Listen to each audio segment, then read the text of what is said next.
Hare Krishna, Hare Krishna. This is my first time in Köln. Not the first time in Germany. Is it verse 10 right there? Yes. Yeah. Verse 9, you did not read, right? No, I read 8. You read it? No, 8. Oh, 8 you read. So Yeah, I will... 8 had a purport, 9 had no purport.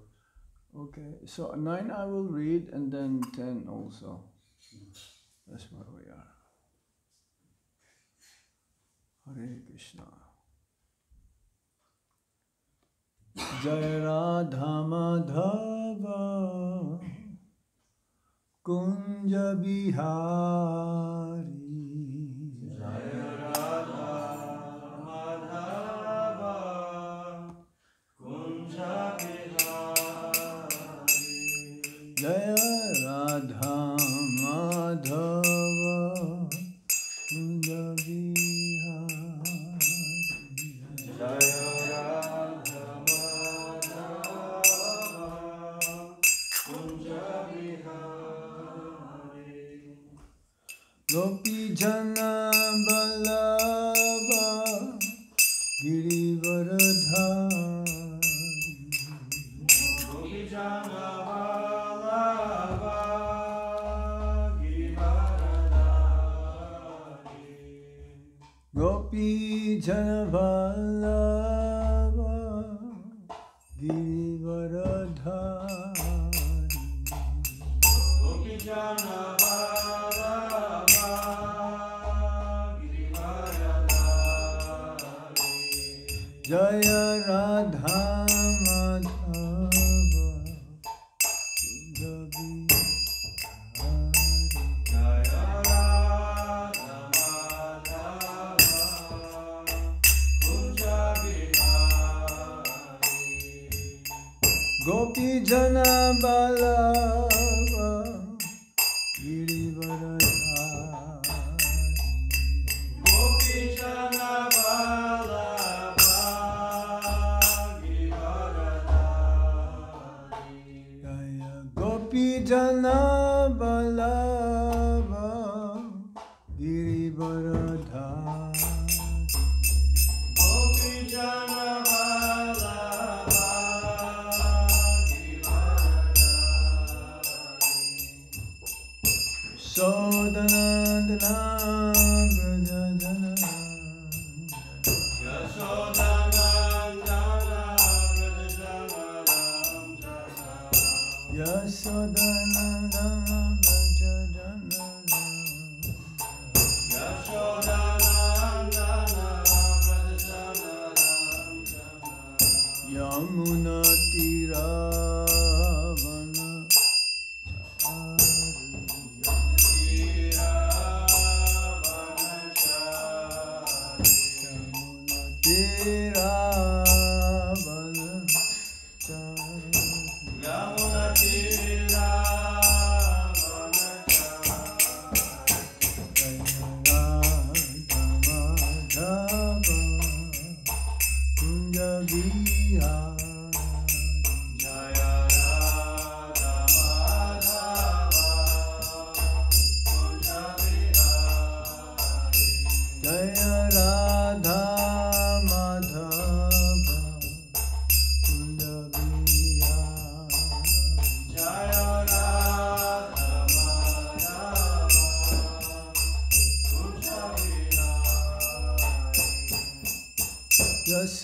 Yasodanandana Brajajanaramjana.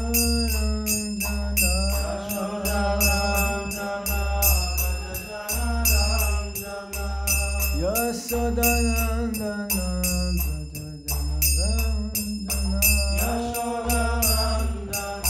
Brajajanaramjana.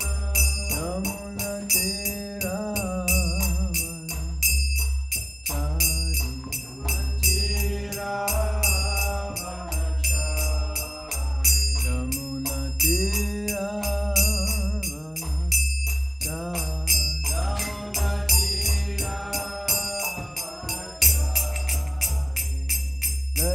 Radha Madhava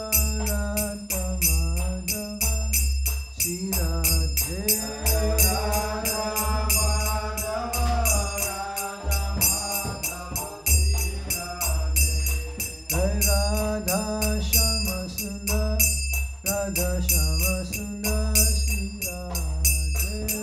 Radha Shama Sundar, Radha Shama Sundar Shri Radhe.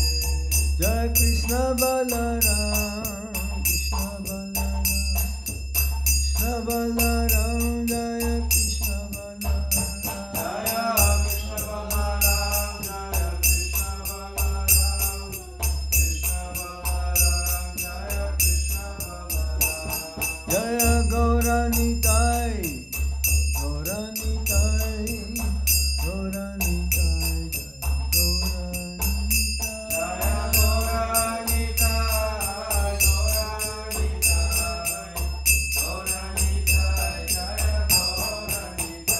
Jaya Prabhupada, Prabhupada, Prabhupada,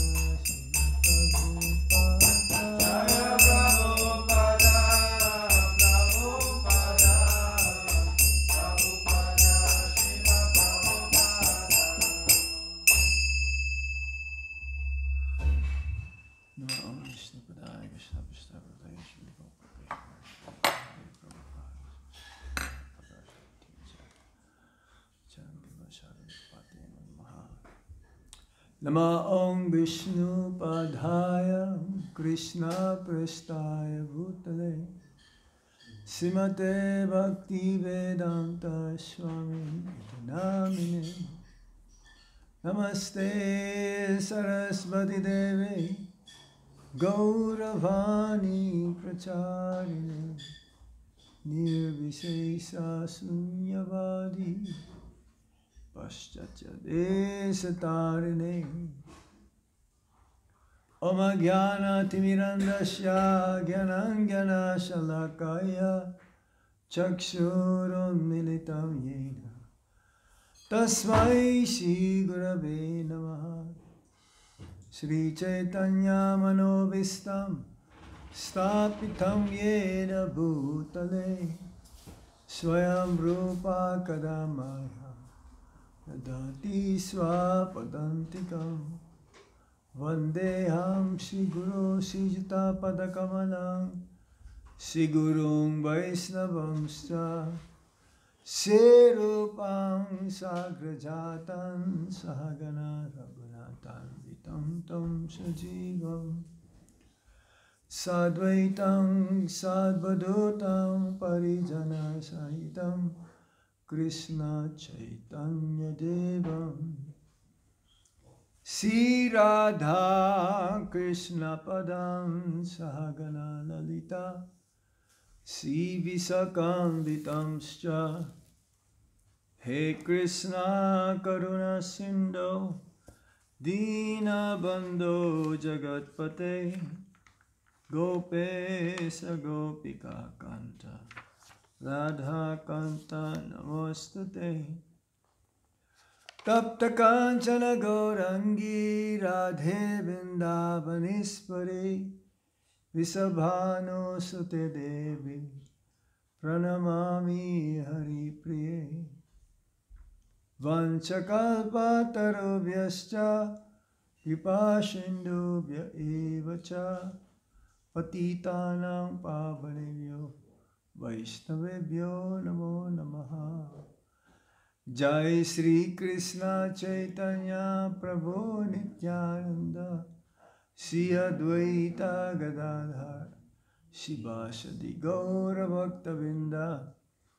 Hare Krishna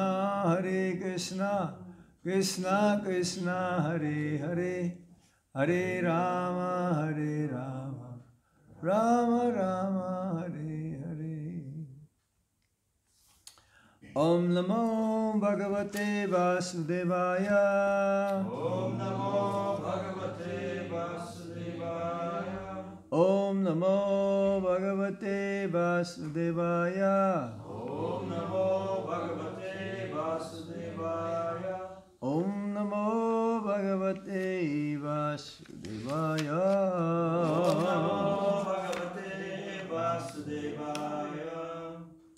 Reading from the Srimad Bhagavatam, Canto 6, Chapter 12, Vrit Asuras glorious death.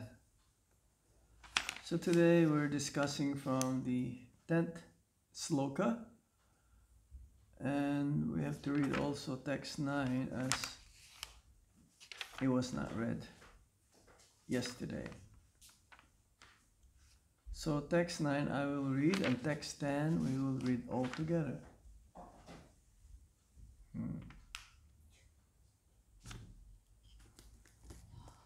Ojasa ho balang pranam amritam mityum evacha tam agyana jano hetum atmanam manyate jadam. Our sensory prowess, mental power, bodily strength, living force, immortality and mortality are all subject to the superintendence of the Supreme Personality of Godhead. Not knowing this, people think that the dull material body to be the cause of their activities. So there is no purport. Text 10. Everybody can repeat after me, please. Yata duramayi nari. Yata duramayi nari. Yata pratyamayo mriga. Yata patramayo ndriga. Evang bhutani maghavan. Evang bhutani maghavan. Isa tantrani vidhivo. Isa tantrani vidhivo. Yatha darumai nari. Yatha pratramayo mriga. Evang bhutani maghavan. Isa tanitrani vidhivo. Somebody else.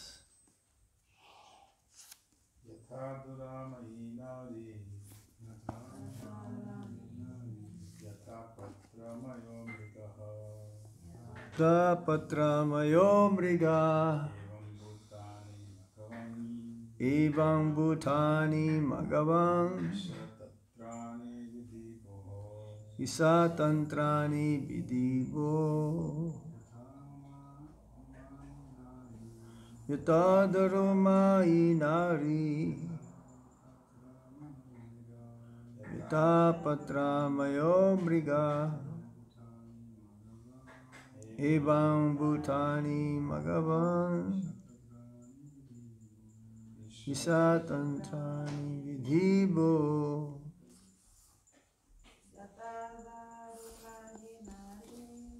Yata darumai nari.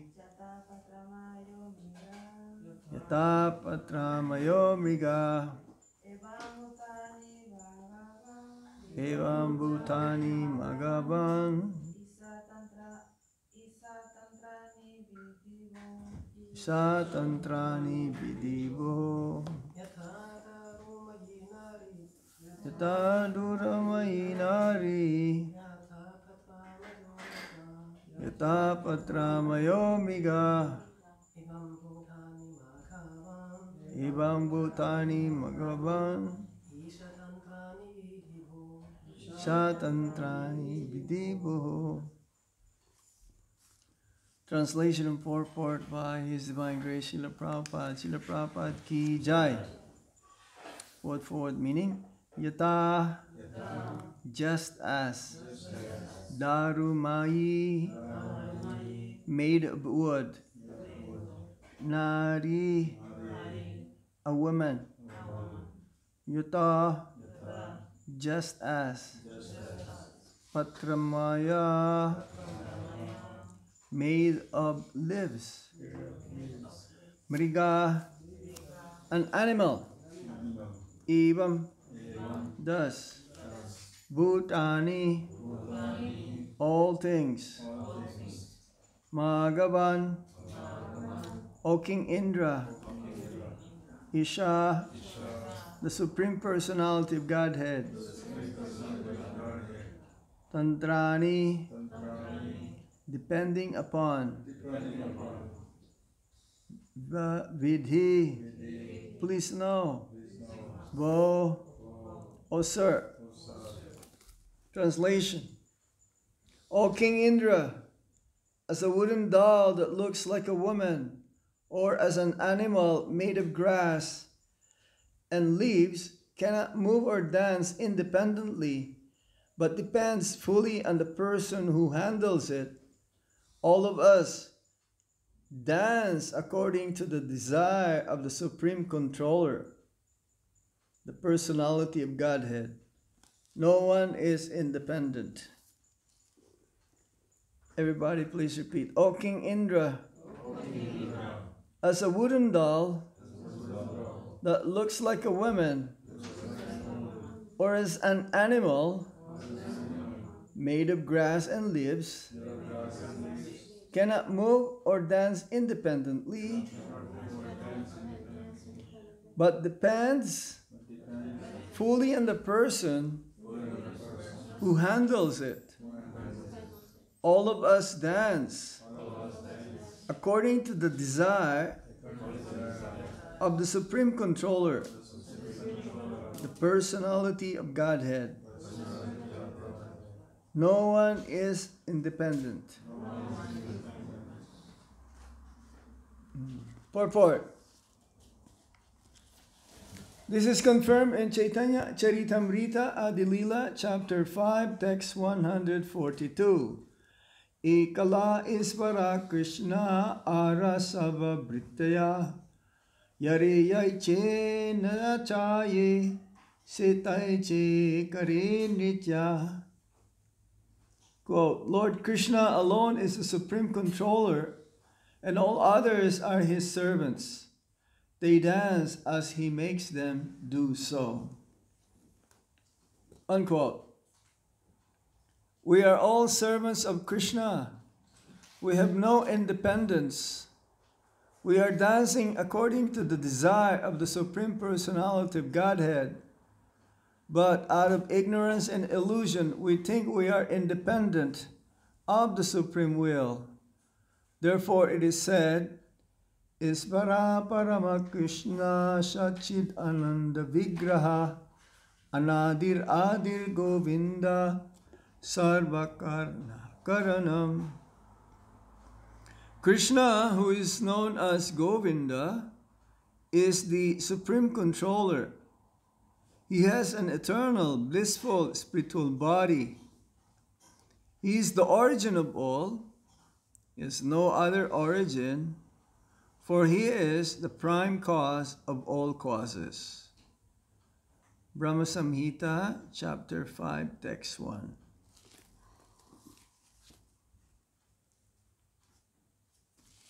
Yata darumayi nari yata patramayo mriga Evam bhutani magavan isatantrani vidhibho.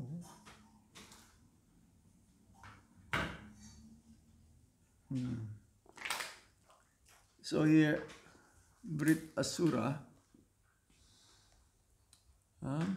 is in a body of a demon, but actually is a pure devotee of the Supreme Lord. In this episode, even though Indra, being the king of the demigods, should be demigod, godly in his qualities. But in this fight between Brittasura and King Indra, Brittasura is the devotee and Indra is like the demon or the asura.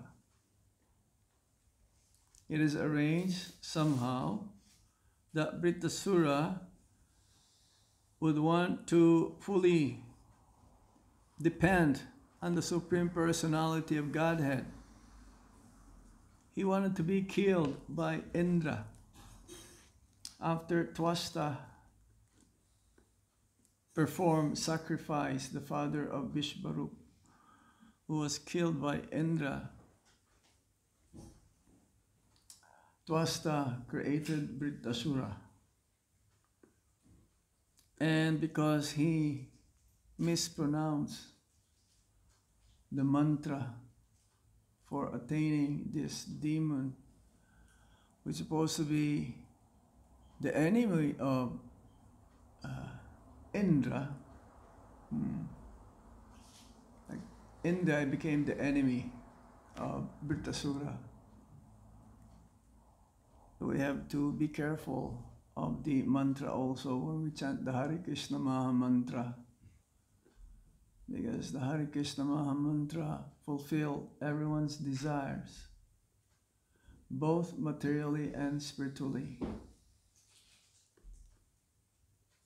We should desire properly, which should be spiritual desires. But in the beginning, yes, material desires are there. And how we came to Krishna consciousness is due to many material desires to be fulfilled.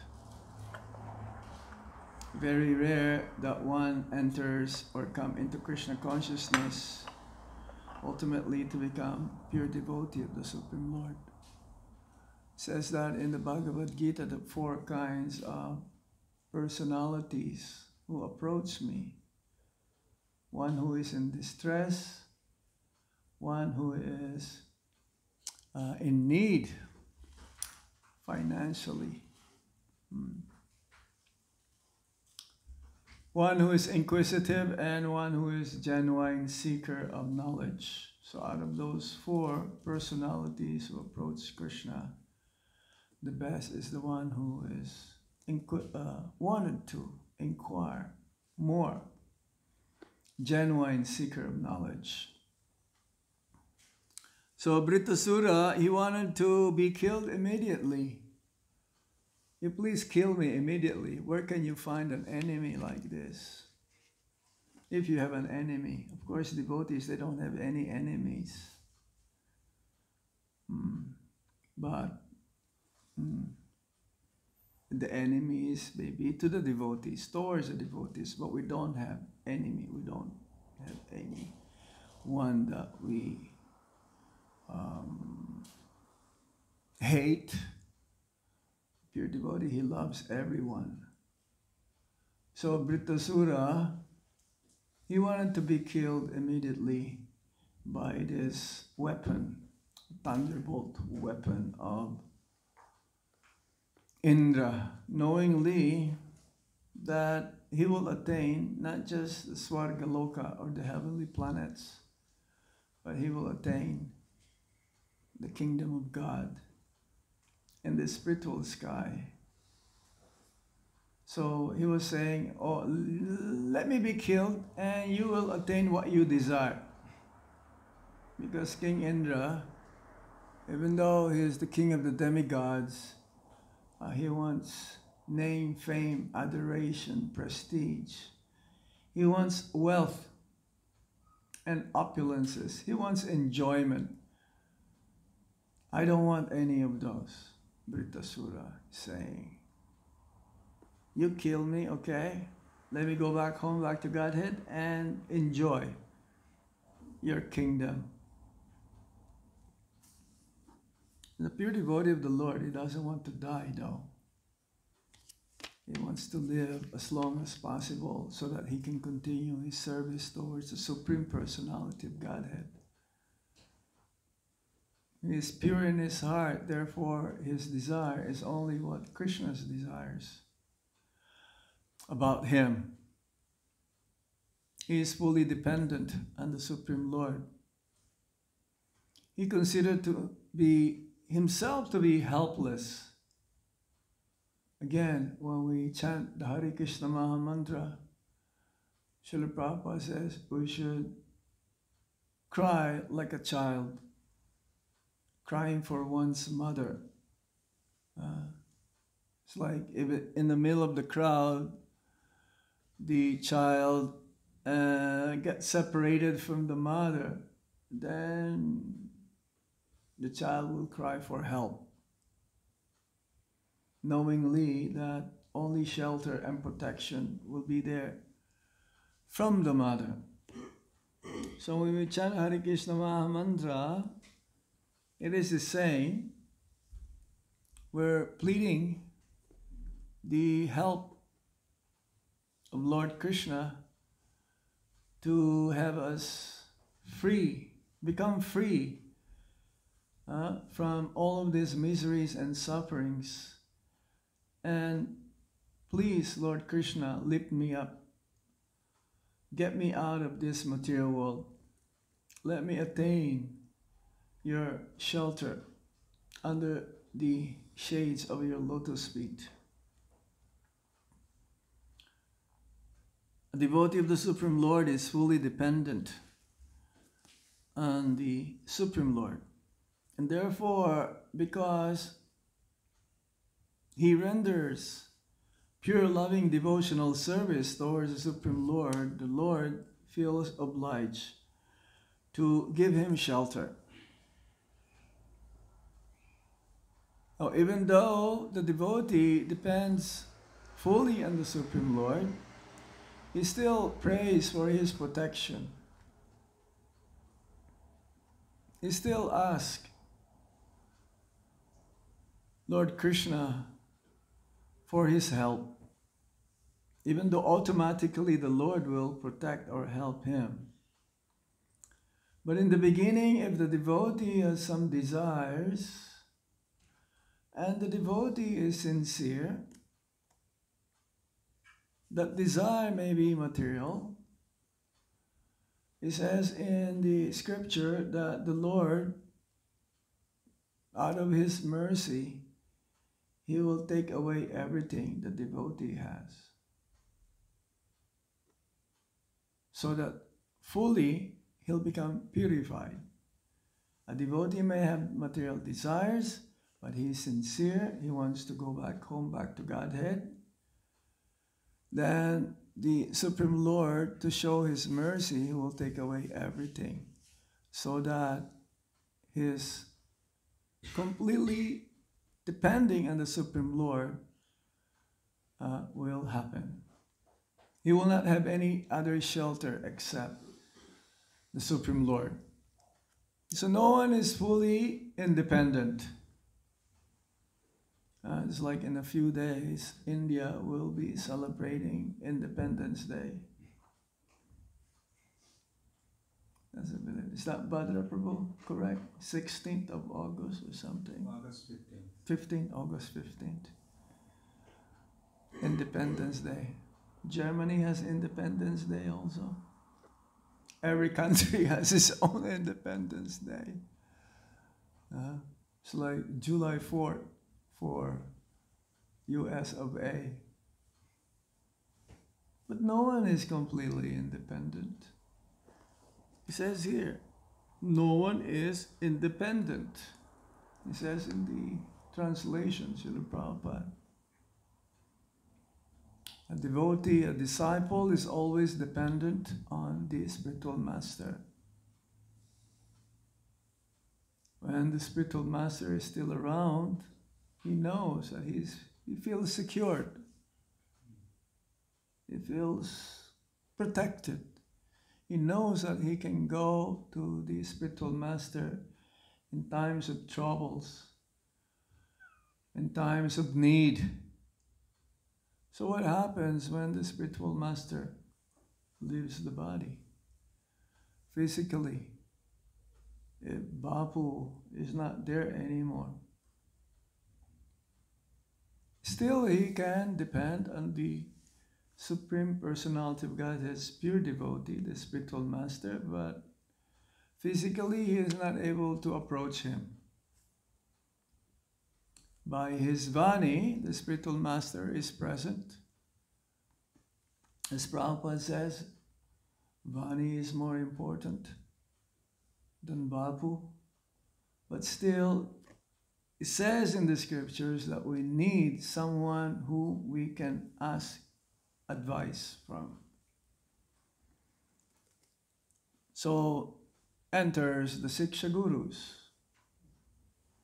It says in the Chaitanya Charitamrita, there is the Diksha Guru, one who gives initiation. At the time of initiation, the spiritual master formally connect the disciple to Krishna through the disciplic succession. He is the one who is, he is the person who helps the disciple to cross over the material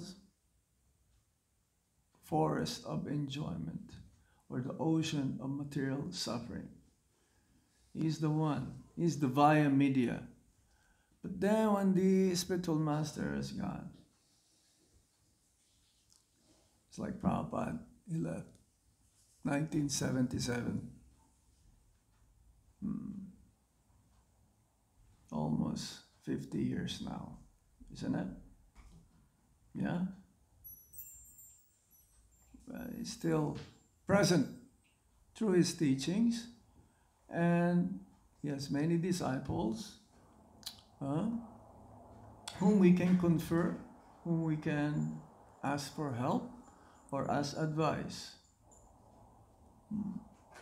Even as a sannyasi, myself, I am not free to do anything and everything. I still have to ask or get some direction, advice from someone whom I feel confident, that I trust him, that he will be able to help me to further make advancement in Krishna consciousness. Chaitanya Charitamrita says we can have many Siksha Gurus, but being Siksha Guru is not simple. It's not as easy as we can think of. Bhaktivinoda Thakur says also that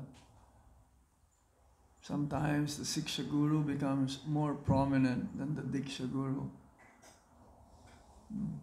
We've heard that story of the three great personalities, three Vaishnavas. Was that Narottam Das Thakur, Shyamananda, and who's the other one? Srinivas Acharya. Yes? Whom did they get tutelage or education, further education from? Srila Jiva Goswami. Yes?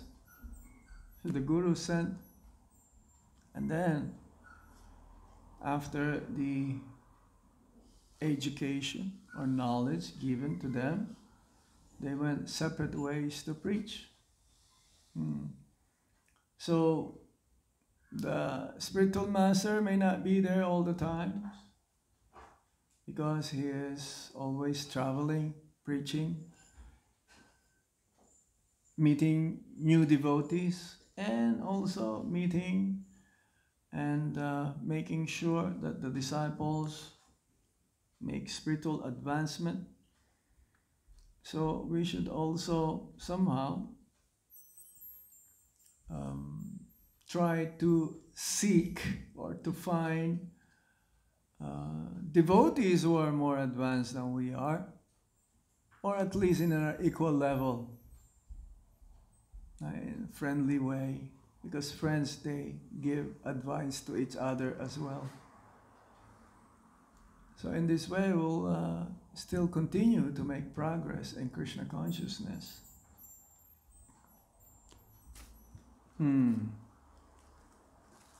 Ekala Isvara Krishna Arasava Brittaya Yari Yaiche Nachaya Se Taiche Kari Nitya. We have to realize this, that we are all servants of the Supreme Personality of Godhead.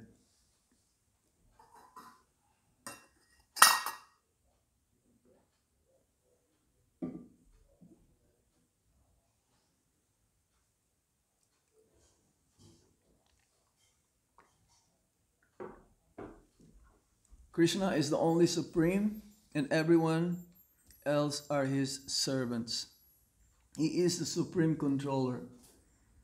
Prabhupada would say he is the predominator and everyone is predominated. He is a supreme enjoyer and everyone is enjoyed.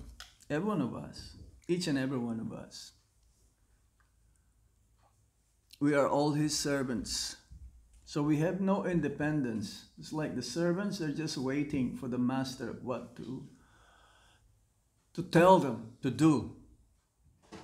And they have faith that whatever the master will instruct to the servant fully confident that it is for my own benefit. He will not do anything without having me for my own benefit, for my own welfare. This is a meaning of friend also. Krishna is our eternal friend. He is a supreme master, but he is also our friend. And the friend means that he's always thinking of the welfare of the other friend. He always wanted to take care of the other friend. That is the meaning of a friend. In the material world, a friend is only good if you have something that he wants. If you don't have it anymore, he will leave you alone. But Krishna is our eternal friend. Paramatma is always with the living entity in his journey in different species of life, birth after birth. It doesn't matter what species of life one will take, even the body of a hog or a cat or a dog.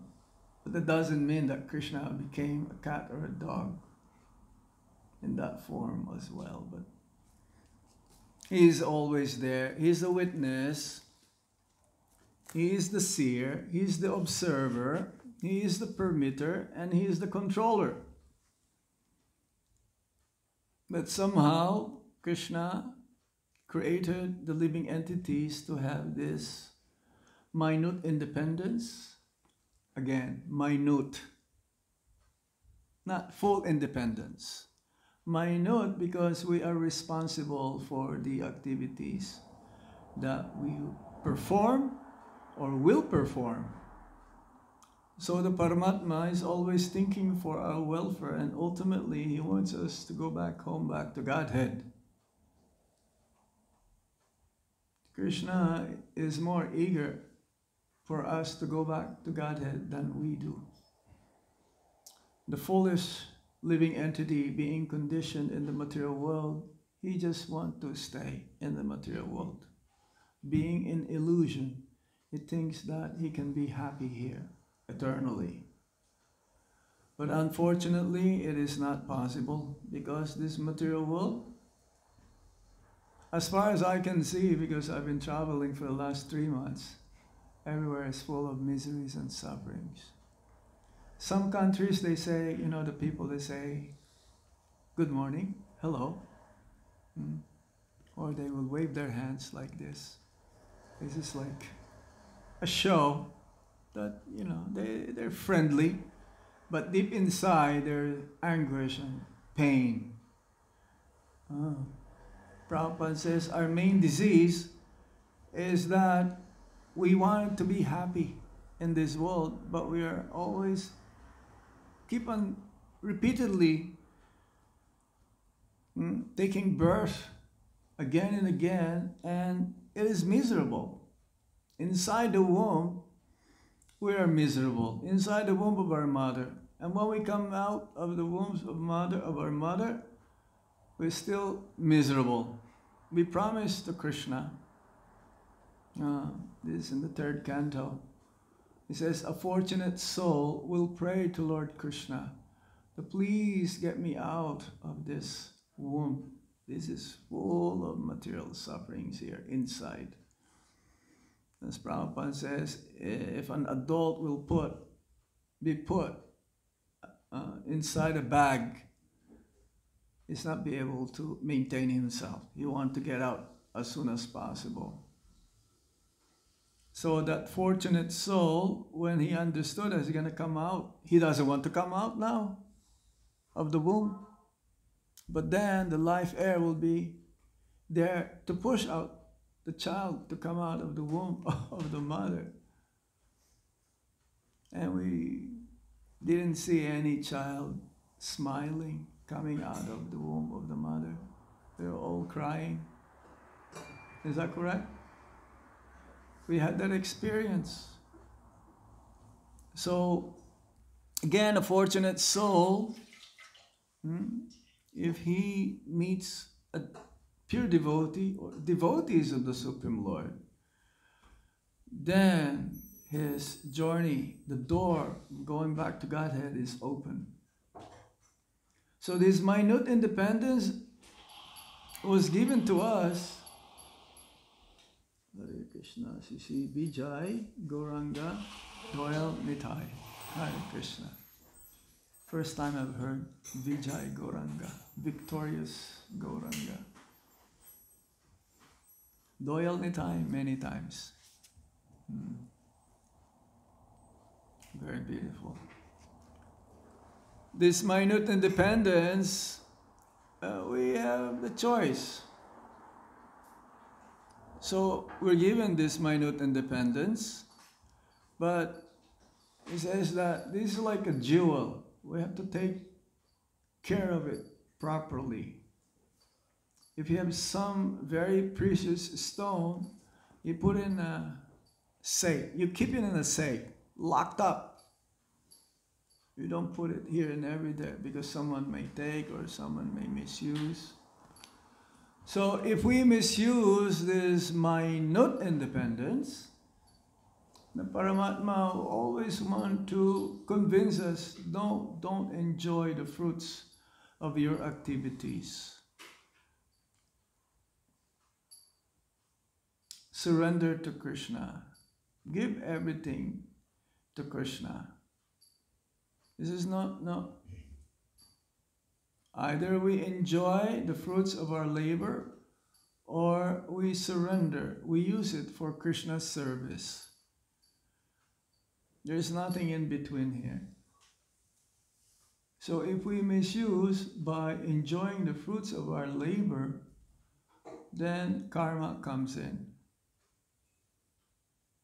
So Paramatma will say, okay, you are not following my advice. Therefore, I'm not responsible for your actions. Comes in the material energy, the law of karma, the law of nature. For every action that we do, there is an equal reaction. And Prabhupada says, there's no such thing as good karma. Good karma is also bad karma, because we have to come back to receive the result of that action, whether it is pious deeds like building hospitals, feeding the poor, giving shelter to the homeless, digging wells. These are considered pious activities, but real pious activities means performing bhakti. We want to enjoy, but we're not ready to pay the price. That is the problem. The devotees' enjoyment is when they see the Lord's happiness, when they serve the Lord, or the devotees' happiness. And therefore, when they perform activities for the pleasure of the Lord and His devotees, there is no more karma. This is what you call akarma. No more coming back in this material world.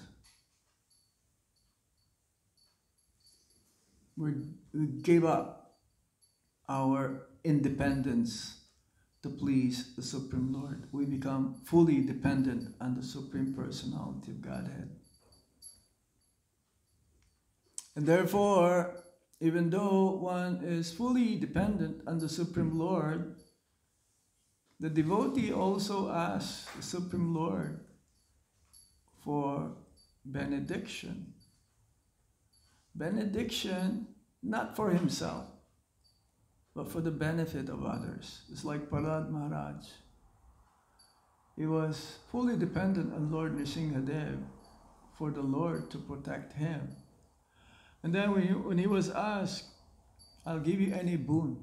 I don't want any boon. Because if I ask some boon, it'll be just like a transaction between the material world, in the business world, business-like. There's a business. I'm not here for business. But if you really want me to give a boon, I want a boon whereby everyone in the universe will be delivered, including my father, who gave me so much pain and trouble. This devotee's desire. Now, Queen Kunti also, she has desire that let there be calamity again and again, for whenever there is a calamity, I will be able to see you, or will be able to see you. The Pandavas. Even Bhaktivinoda Thakur also asked Gopinath, I am so sinful, I don't have any other shelter except yourself, so you please give me shelter. Even though it's already been given, understood that it will be given. Gopinath mama nivedana suno. Yeah, that. Or that what? Manasa deo geo joki chomor arpilu tua pade nanda kishore.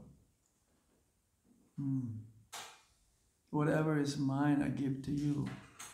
Let me take shelter unto you, to your lotus feet. Even though knowingly that the devotee is fully be protected and be given shelter, still the devotee asks for that. Because they know, the devotees, they know that they don't have any other shelter. They're fully dependent. Prabhupada gave an example. It's like the parents, they know the needs of the child.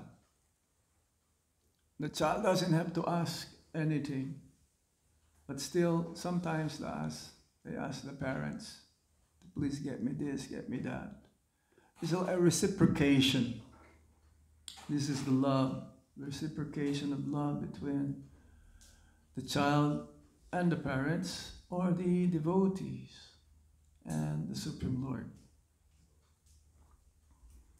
So, we think we are independent of the Supreme Will. This is out of ignorance, the materialist, and out of illusion. But we cannot be. There's another praise. Not even a blade of grass moves without the will of the providence. So everything is according to Krishna's will. Or just like also like a puppet. Puppet doesn't move without the movements of the strings, which is connected to the puppeteer. So somehow, we want to be free, we want to be happy, we want to be independent, separate from Krishna, but that is not possible. Everything is always connected to Krishna through the material energy in the material world. So he is known as Govinda, who is the supreme controller. He has an eternal, blissful, spiritual body. So that's why also a person, a devotee who is fully dependent on the Supreme's will and the Supreme's desire, then his body also becomes that of the nature, the same quality as the Supreme Lord's, full of knowledge, bliss, and eternity. He doesn't have to wait after death to attain spiritual form. He can be, while still alive, if he's fully dependent, is fully surrendered under the Supreme Lord, then his body becomes spiritualized. Fully dependent, fully surrendered means everything, body, mind, words, and very self. It's like our spiritual master, Srila Prabhupada. Their body is not material anymore. It may seemingly that, they look like they have issues, like their health. But that is, again, immaterial. Sometimes, or not sometimes, Prabhupada says also that I am sick because of my disciples not following the regulative principles. How can they be? They're spiritual. Their body is spiritual already. Nothing can give them trouble.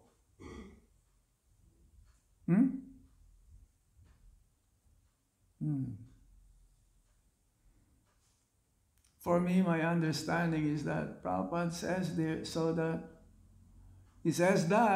we'll be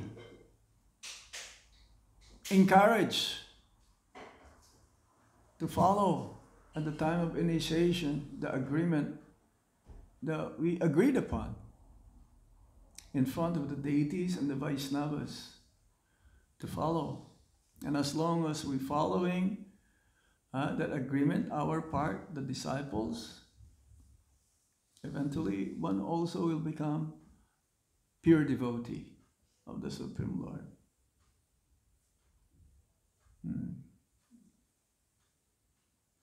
They are already completely. Look, we have many, even right now, many of our senior Prabhupada's disciples, gurus, they're having difficulties with their health. As long as we have this material body, it will give us problem. But their body also is not anymore material. That is an external thing.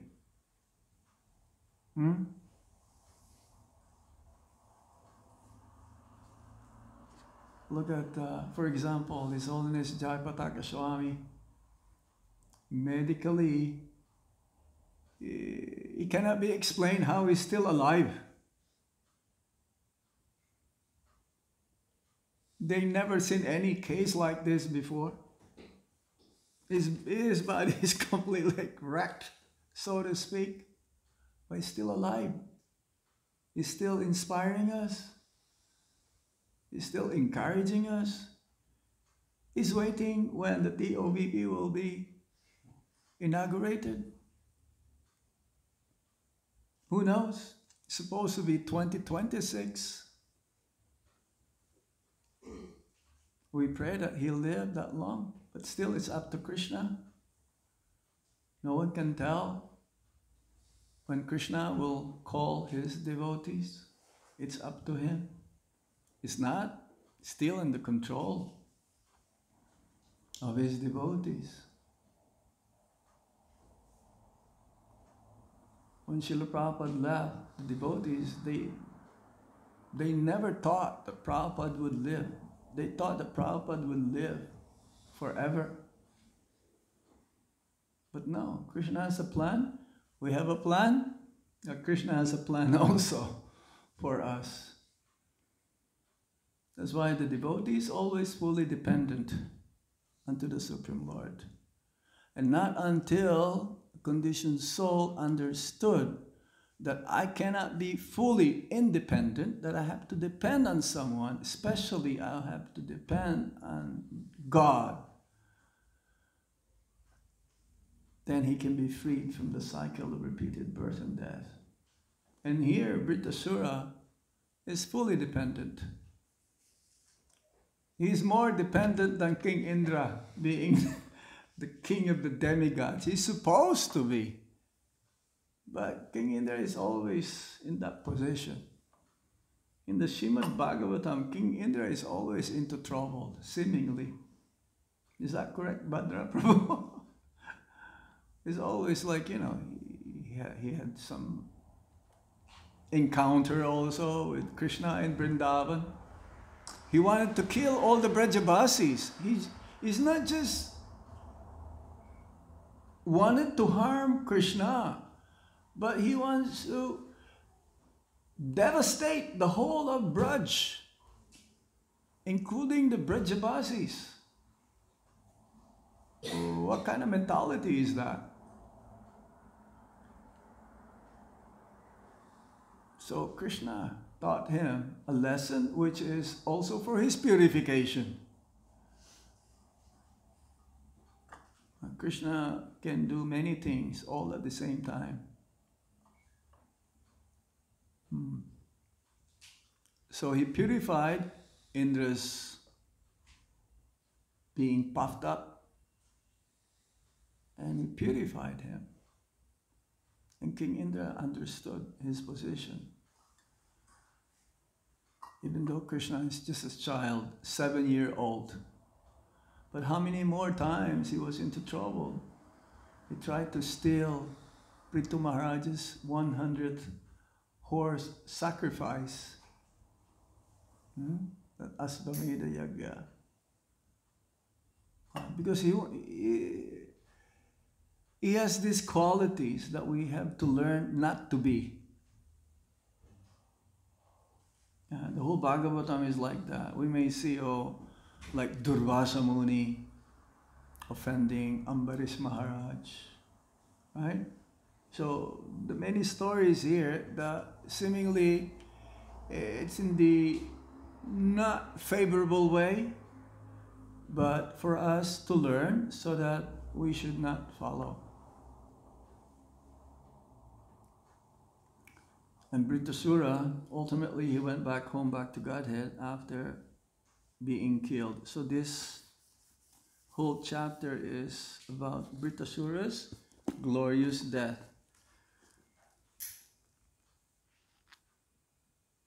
He has no other origin, for he is the prime cause of all causes. Sarva karna karnam anadir adir govinda. Hare Krishna. I will stop here. Do you have any points or any comments?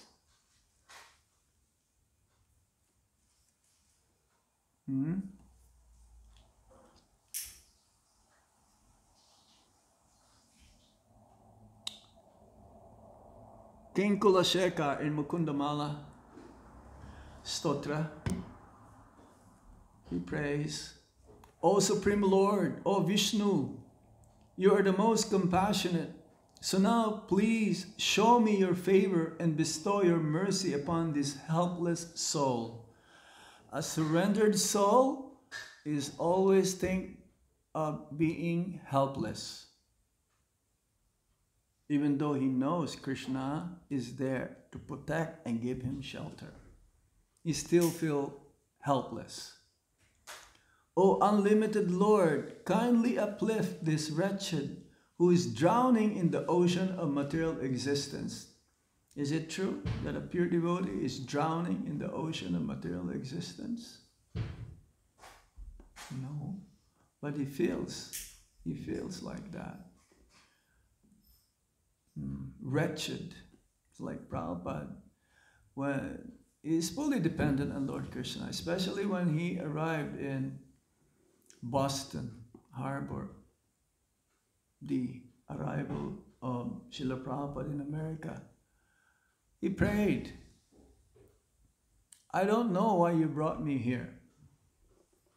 Yeah. He surrendered.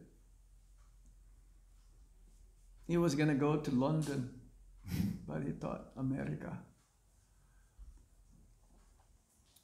And then he says, I don't know what you brought me here, but I'm given the name of Bhakti Vedanta, but I don't know what is Bhakti. I don't know what is the conclusion of the Vedas, Vedanta. But since you have brought me here, just like a puppet, he says, you make me dance, make me dance, make me dance. O Lord Hari, you are the Supreme Personality of Godhead.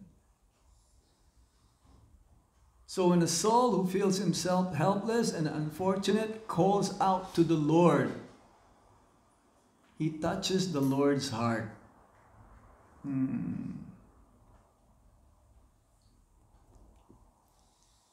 This is what Krishna wanted to hear. Because he's ready to do anything and everything for his devotee, but especially when a devotee calls out for him. So when we chant the Hare Krishna Maha Mantra, it is the same thing. We should chant. After chanting many, many years, it should be with love and devotion.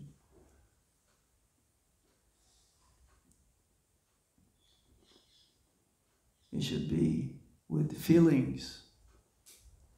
And again, we have to be careful of what we desire. The more we mature in bhakti, the more our desires become purified. We should not remain in the neophyte stage. We should grow up.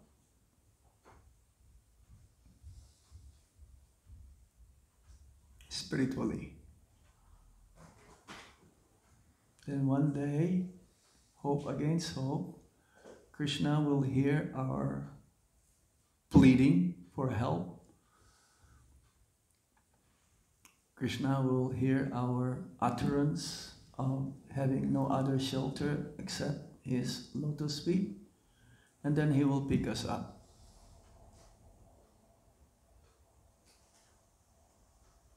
Ultimately, we have to give up our false ego. False ego is the thickest of the coverings of this material body.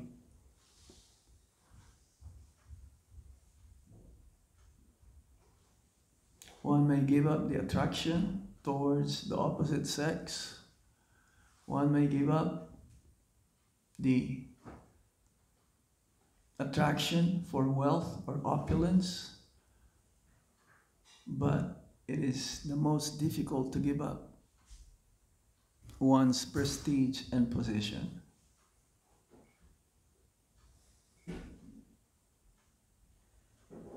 That is the thickest of them all.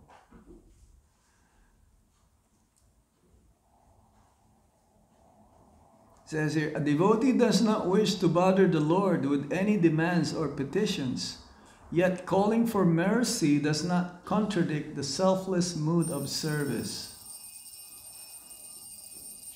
Example is Gajendra. Prabhupada says in the purport, unalloyed devotees have nothing to ask from the Supreme Personality of Godhead, but Gajendra, the king of the elephants, was circumstantially asking for an immediate benediction because he had no other way to be rescued. Sometimes, when there is no alternative, a pure devotee, being fully dependent on the mercy of the Supreme Lord, prays for some benediction. But in such prayer, there is also regret. Then Queen Kunti, I gave you that example also. He asked for benedictions, but not material benediction, not for material benedictions.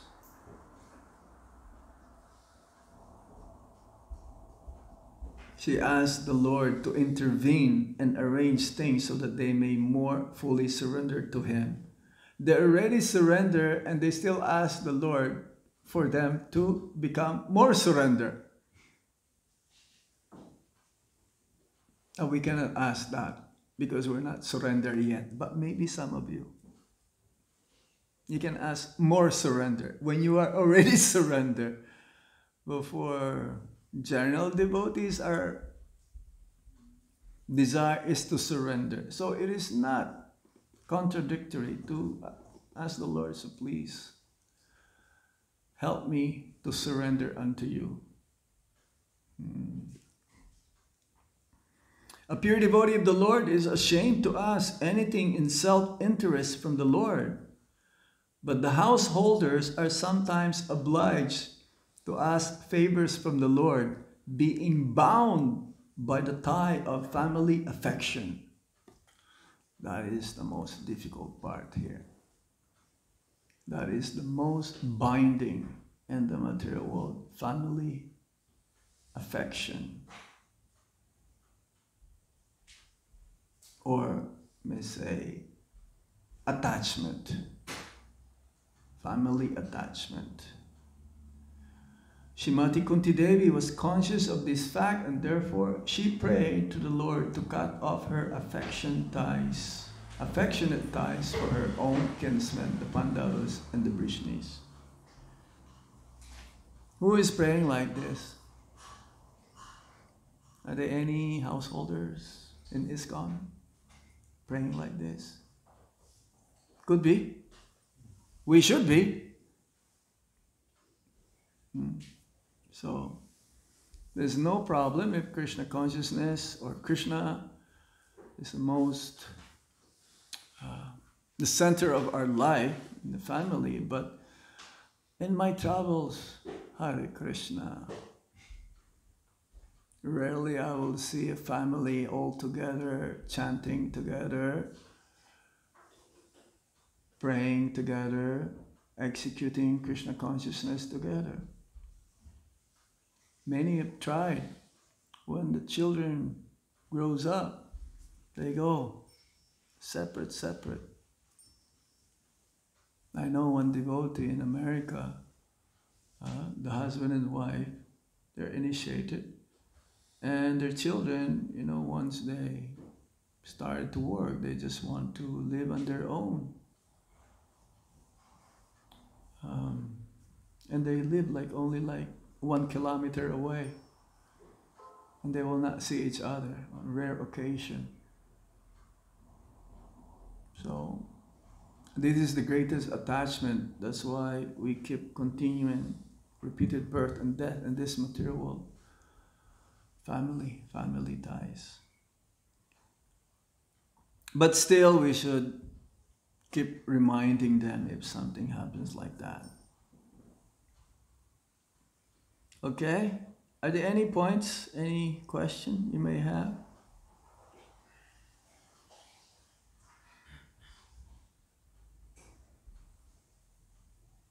Yes, Bhadra Prabhu. Not related to class, but can you tell your last interaction with Srila Gauradesh Maharaj? Last interaction? Because you were so close to him and you were always with him. Well, that was in Vrindavan. You see, I traveled with Maharaj for 27 years. Every summer, we go to Russia and America. It's only when the COVID struck, then no, that stopped.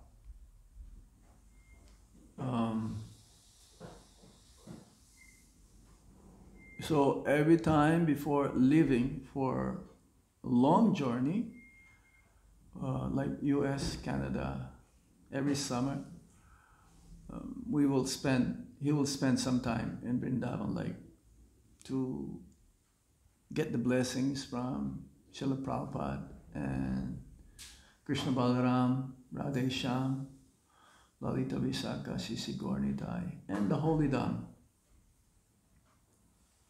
That is his practice. So the last time he went or he came to Vrindavan was like around 5 months ago. Or Kartik time. Usually he'll go every 2 months also. So when he came,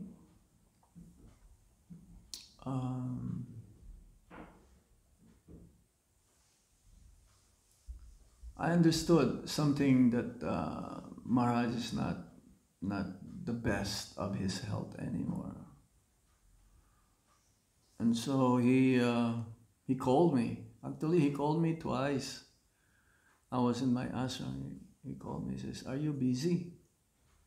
I says, "No, Guru Maharaj," because you see, in the last 2 years or so, after COVID again,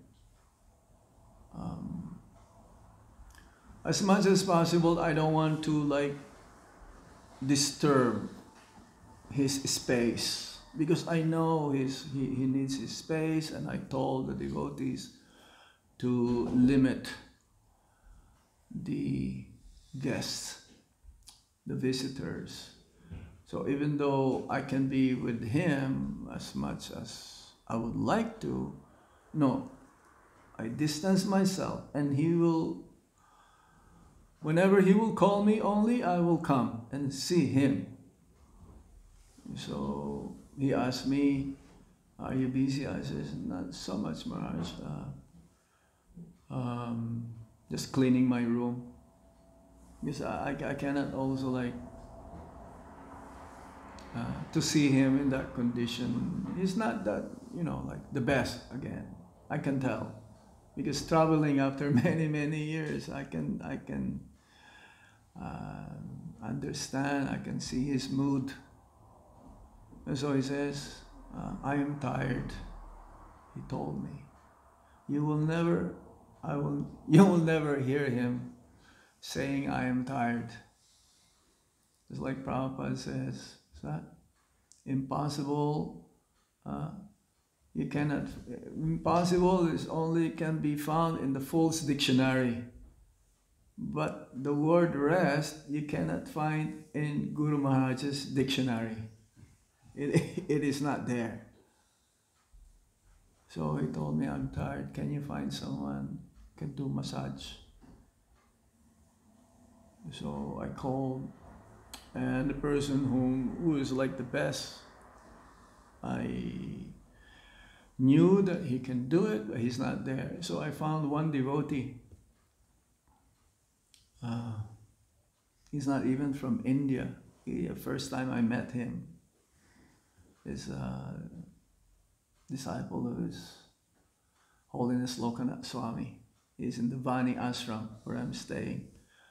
So I told him, "Okay, I'm sending one devotee. He's a massage. He knew. He's he studied. He has some certificate, professional massage therapist." So he went there, and then I asked him, "Did you massage, Maharaj?" "Yeah, but there are so many there. So I'm not really do, what a massage therapist will do." So I told him he should go back. Then I received again the next day, again the same thing. "I'm tired. I need some massage." So I sent him again, this devotee.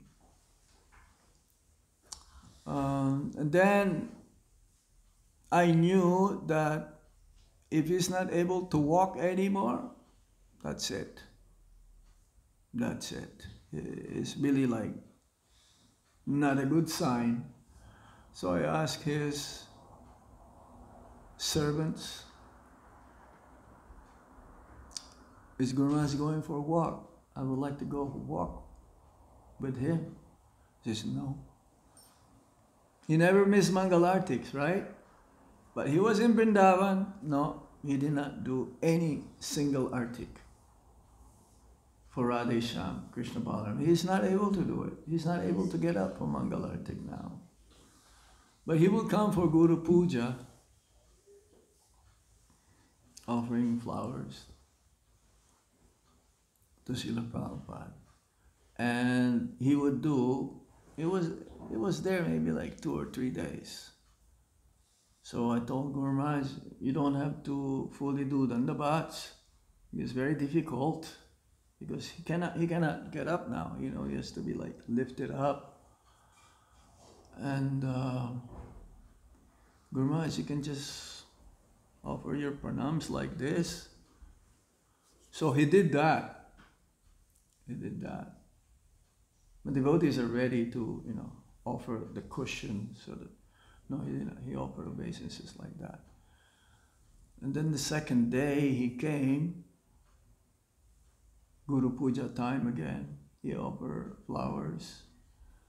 But this time he did not do like this. He offered his dandavats. Not full, half. And then he asked me, I want to do Prabhupada's Samadhi Artik. So that Artik is around 8:30 in the morning. He asked me, can you tell Pujaris? Yes. So I made arrangement. Now, Guru Maharaj, he will not do any Prabhupada Samadhi Artik during the year. No. Only once a year, as far as I can understand, as far as I observe. Only during Prabhupada's disappearance day. After the Puspanjali, after the glorification memories. So, but before that, so we went to the, now he's not able to walk. His walking is like this. The 2 feet is like this. Not even like this, right? Well, just like this. And so he said, I want to chant upstairs, Prabhupada Samadhi. Nilamada Prabhu, you know Prabhupada Samadhi Mandir, yeah? So we went upstairs and I told the other devotees, hundreds of them waiting. He says, no, you cannot go, only us upstairs. So we went upstairs. So while chanting, I thought of calling. I thought this could be, I don't know, I may not be able to have that chance to call some of my godbrothers in Canada. So I called them, 2 of them I called. And he was happy to speak with them. But I don't know why, because if the Guru is chanting, you don't disturb him, right? You don't. But somehow, I thought, well, I should do it. Even though he's chanting, but this may be the last. In my mind, it's coming like this. Last opportunity. So we went down, it's time for the Artik. And and so I did kirtan while the class is going on. It's 8:30, that means Bhagavatam class, 8 to 9. And so I was chanting and there is no microphone, so I was projecting my voice to be loud. Then I had a tap at the back. I said, Maharaj, they said you should chant softly because Bhagavatam is going on. So this was when Guru Maharaj is doing the Artik for Prabhupada. He had few assistants also with him. So instead of lowering my voice, I made it louder. I says, I don't care. I don't care. You can have your class there, but we are here in front of Prabhupada, glorifying Prabhupada, and Guru Maharaj is there doing the arti. I chanted louder. But then after the arti, it stopped. So now on the way back to the guest house, because he's staying on the first floor, and the whole, from Prabhupada's Samadhi up to the guest house, these are all full of devotees, side by side, side by side. I've never seen like that before also. So Guru Maharaj will be walking, and then he will stop, like, I don't know, every few seconds, and he will look who is on this side, who is on this side, who is on this side. This is Guru Maharaj. And then someone will ask him. Of course, we tell them not to ask, how are you? Why do you have to ask? Just fold your hands and say Hare Krishna. But still, they will say Hare Krishna, and he will stop and he will ask them questions also. So I asked him, Guru Maharaj, it's not good. I think we have to move along. Why do you have to stop? He says, what can I do? What can I do? They want to speak with me.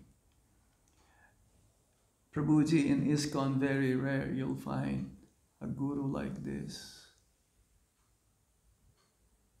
There are many devotees in ISKCON, but he's one of a kind. I'm not saying this because he's my guru. But some spiritual masters, you will not be able to talk with them ever.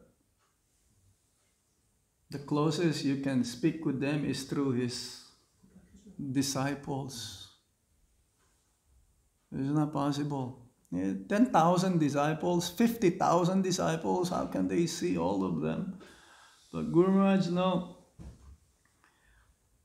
Anyone who sees him, he will also see them. Like Prabhupada. Only in the end of Prabhupada, they're very strict, not be able to. But Guru Maharaj, up till the end. So we keep walking. It took us a few minutes to reach the guest house. And there was this elderly gentleman. So he offered his pranams to Maharaj and he asked him if he can see him. I told the devotees, says, Prabhuji, Maharaj needs to take rest. You cannot come, cannot see. But then he insisted, only 2 minutes, Swamiji. You can tell he's not that, maybe not even initiated, I don't know. And Maharaj says, okay, you can come and see me. So we went upstairs, and then I offer my obeisances to his deities, and I give a chair to that devotee, and I offer my obeisances to him. Again, I don't want to disturb him. This is my mood now. If I'm needed, I'll be there. If I'm not needed, I just have myself distance. So, and then he says, thank you. This is Guru Maharaj. I didn't do anything. I knew I didn't do anything. Then he repeated like twice again, thank you. He says, oh, Guru Maharaj, what did I do? You don't have to thank me. It is us. We should be thankful to you that you have come. Thank you for coming to Vrindavan. And that's it. That was my last interaction. Because I had this, one of the readings of an astrologer, his chart. In there, he will live up to 82 years old. And he was about to have his 80th. He's having his 80th Vyasa Puja. So whatever happened in Dehradun, I thought he'll be able to overcome this. So I did not go to Dehradun. because he fell into, he broke his ribs something. And even like 1 o'clock in the morning, we're all talking, devotees from US, his disciples, how to remedy, what to do first. I never thought that he will live that soon also. It's like the disciples of Srila Prabhupada, they never thought Prabhupada will depart. So I was giving class in the Rukmini Vihar, and I got a call while giving class. It says, Rishi Kumar. I did not answer him, but then he called again. Usually when a person calls you twice in a row and shorter period, that means it's very important, you better take it. So when he called me twice, I answered the phone, and he told me, Maharaj, you have to come now. You have to come now. When he says you have to come now, this is like not a good sign. I knew something really serious is happening here now. So I finished my class, and then I took prasadam, and I planned to go. Yep, I planned to go. After prasad, I'll pack up my stuff, and then I'll go. Then after prasad, I went to the bathroom, washed my face, washed my hands and my mouth, and then when I came back, the news came. That was really heavy. Yeah, I did not cry that much when my father left. And when my mother left, she left also last January only, so not much time gap. Cried so much. So I received a call, Radha Golokanda Maharaj says, Maharaj, you don't have to come to Dehradun, just come to Delhi. So I packed my stuff and I'm on the way to Delhi. You know the bridge there? I got another call. Maharaj says, no, you stay there. Stay there and prepare everything. So within less than 24 hours, we prepared everything in Vrindavan. And it's amazing. I've never seen any Vaishnava in ISKCON, or for that matter, any devotee in Vrindavan who left his body in that enormous, that magnitude, so many devotees, at least 15,000 devotees that day. Within less than 24 hours, different devotees from different countries, also America, Russia, they came.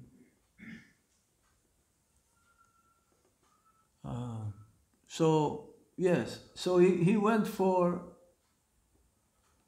a long journey that he will not come back physically. That's why he came to Vrindavan. Because that is the tradition, his tradition. He will come before going for a journey. This time, he came, and that's it. No more Vapu. But he's there in Vrindavan, in his samadhi. He'll be there. He gave that land, which is meant for his samadhi, to ISKCON Vrindavan in exchange. But he doesn't have to give that also. He could have just requested, I want, because to have a place, it's already packed. I don't know. Many more of our senior devotees, gurus, sannyasis would like to have a spot in that samadhi area. But how is that going to be possible now? I think the last, maybe one more left, I don't know. So, the acharyas, they are present in their samadhi. area, Samadhi Shrine. And since so every day after Mangalarti, I will go for japa walk to Yamuna. But after pandemic, it's too much influx of devotees coming to Vrindavan, even the day, morning, even at morning time. So I decided to go and do my parikrama in Goshala. So I will go doing my rounds there and passing by the Samadhi area. And I can just like foreseeing that Guru Maharaj will be here one day.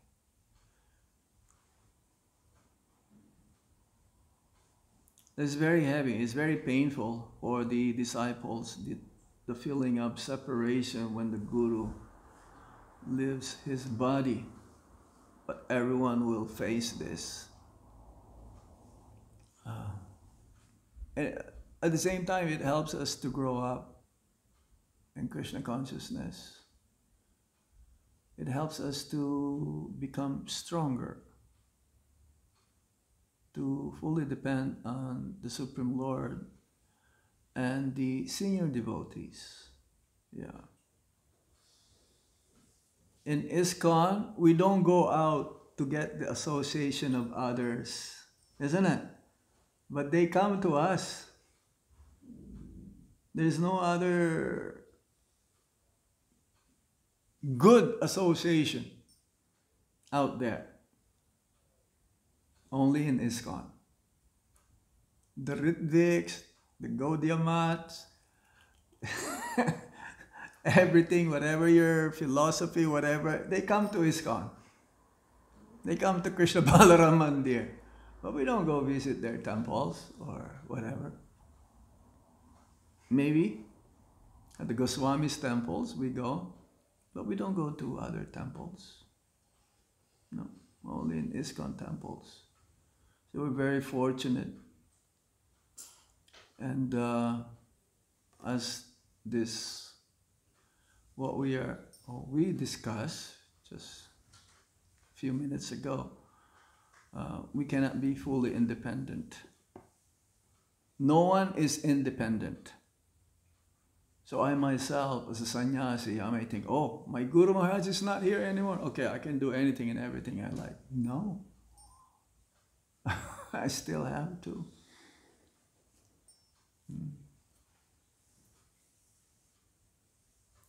We're very fortunate. Prabhupada made so many pure devotees in ISKCON. This is his success. He said that if I can make one pure devotee, then I will consider my mission to be a success. But not just one.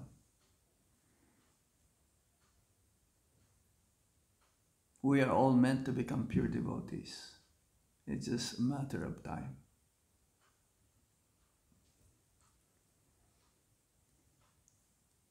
Is that okay? Now I can see the meaning of thank you. Thank you for what I did in the past. Thank you for what I did to help him. And thank you in the future. For the future.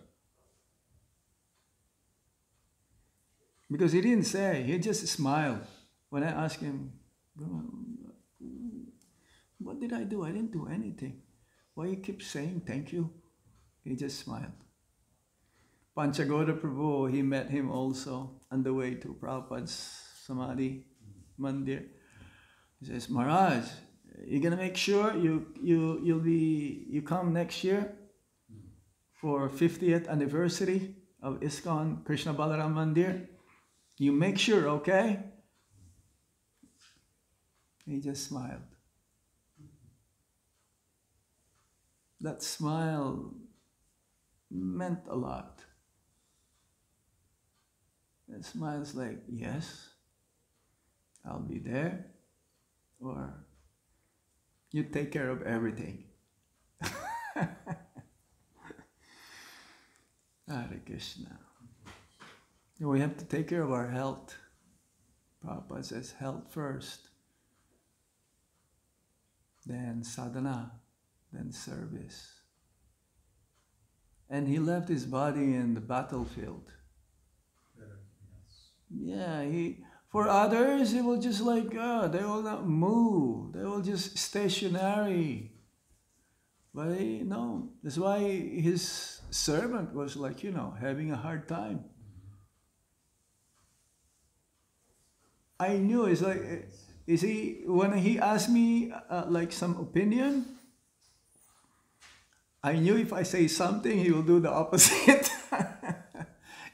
He will not, maybe, yes, but usually he has his own decision to follow. But this is in a mode of goodness. One of the things I learned from him is that he does not do things in a very passionate way. If you ask him something, he'll say, I'll talk to you later. But for us, no, I want now. I want your reply. When he sees you, they say, Bhadra Prabhu, I want to see you. But then you come to see him, then he may say, can you come back later?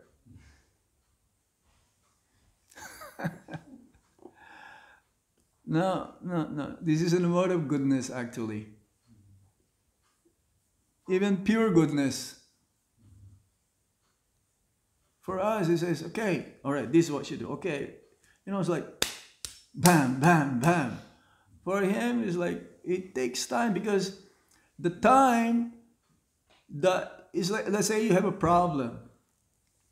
And the time that you wait before his reply, Krishna will intervene. And that will make the issue solved. And I'm starting to understand this now. Because how can you deal? He told me it's not so easy to run a spiritual organization. If every time devotees come to see you and to meet you, okay, this, you like, your head will explode. This happened in Brajamandala Parikrama also. Devotees go to see you many times. It used to happen. Yeah. But if you say, just wait. Just wait. I'll talk to you later. But you have to respect. Yes, Guru Maharaj. And some devotees may think, oh, Guru Maharaj doesn't care about me. I want immediate result here. No. He doesn't have time for me. No. He'll get back. But before getting back to you, no more issue to talk about. No more problems. Every problem is solved. We should learn this. This is a mode of goodness. Unless it is very urgent. He knows if it is urgent, it needs to be done immediately. And he will give instruction. He will ask you at least 3 times, have you done it? So Prabhupada says, if you want to get things done, do it yourself. But then he cannot do it. He has to give many instructions. But even if you're far away, he will ask you, have you done it? Is it done? Is it done? Yeah? So, yeah. We're very fortunate in ISKCON to have, someone says, 65% of books distributed in ISKCON during his time is because of him. Either inspiring, through inspiration, or he did it himself in his zone. Because Delhi is always number 1. Millions. For us, it'll take, a small center to take many lifetimes to distribute 100,000 books. But this is normal. Every year's occurrence in India, especially in these zones. Which city has 18 temples?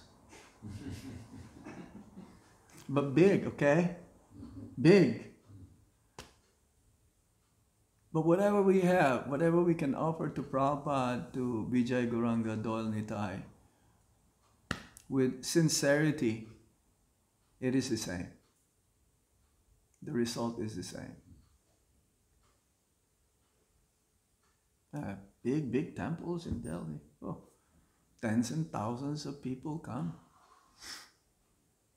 Like in the weekends, like 35, 50,000 people. Like Janmashtami every day over there. Look, Krishna Balaram Mandir is like Janmashtami every day, isn't it? The flower garlands, we have prasadam distribution, 3,000 devotees, free, full meal. It's amazing. We pray for His blessings. It's like we're fully dependent on the Lord and His devotees, but we still pray for their blessings. Even though the blessings are already there, we still ask for more blessings to keep going on in the process of bhakti.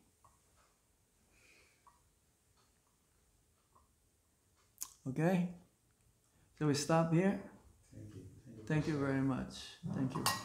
Srila Prabhupada ki jai. Guru Maharaj ki jai. Nitai Gaur Premanandi Hari Hari Bol.